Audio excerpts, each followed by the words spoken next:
সালাম আলাইকুম। আওয়ামী লীগ সরকারের মধ্যে একজন সৌভাগ্যবান পুরুষ ছিল যিনি ঝড়ের চেয়েও শক্তিশালী।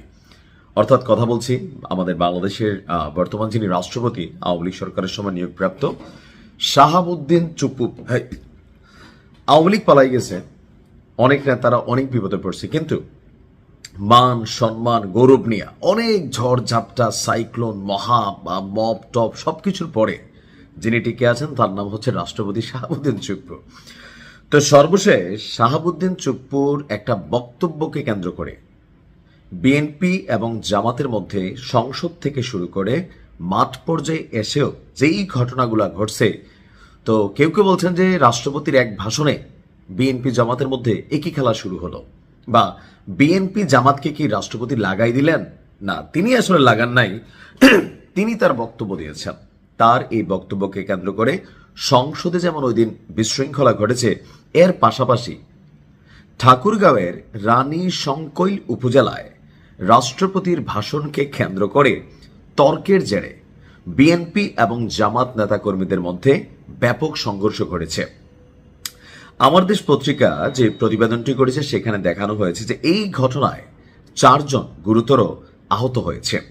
আহতদেরকে উদ্ধার করে উপজেলা স্বাস্থ্য কমপ্লেক্সে আবার ভর্তিও করা হয়েছে। আপনার উপজেলার ন্যাক মরদ ইউনিয়নের চন্দনহাট এলাকায় এই ঘটনাটি ঘটেছে। সূত্র বলছে, জাতীয় সংসদের প্রথম অধিবেশনে রাষ্ট্রপতির ভাষণ নিয়ে আলোচনা করছিলেন স্থানীয় আপনার যে যুবদল নেতাকর্মীরা। এই সময় তারা জামায়াতের সংসদ সদস্যদের কক্ষ ত্যাগের বিষয়টি নিয়ে সমালোচনা করলে সেখানে উপস্থিত নেকমরদ ইউনিয়নের ওয়ার্ড জামায়াত সভাপতি আক্তার হোসেন প্রতিবাদ জানান। অর্থাৎ রাষ্ট্রপতি যেদিন ভাষণ দিয়েছিলেন সেখানে আমাদের জামাতের যারা এমপিরা ছিলেন, এনসিপির যারা ছিলেন, তারা ওয়াকআউট করেছিলেন। যদি বিএনপি এটাকে পাত্তা দেয় নাই, এটা ঘটতেই পারে।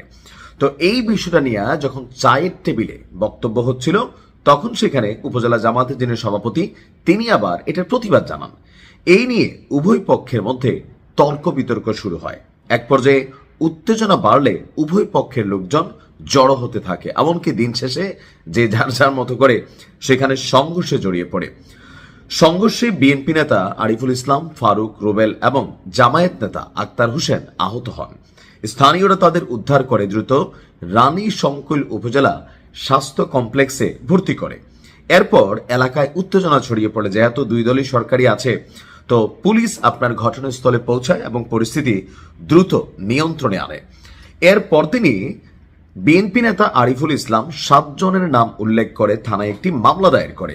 অপরদিকে জামায়াত নেতা রবিউল ইসলাম তিনি আবার পাল্টাপাল্টি 5 জনের বিরুদ্ধে মামলা করেন।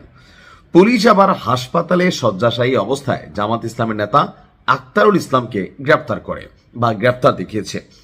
এ বিষয়ে বিএনপির সম্পাদক তিনি বলছেন যে জামাতের লোকজন বিএনপি নেতাকর্মীদের উপর হামলা চালায়, আর এতে নেতাকর্মীরা আহত হয়, এমনকি দাওটাও দিয়ে কোপটোপ দেয়।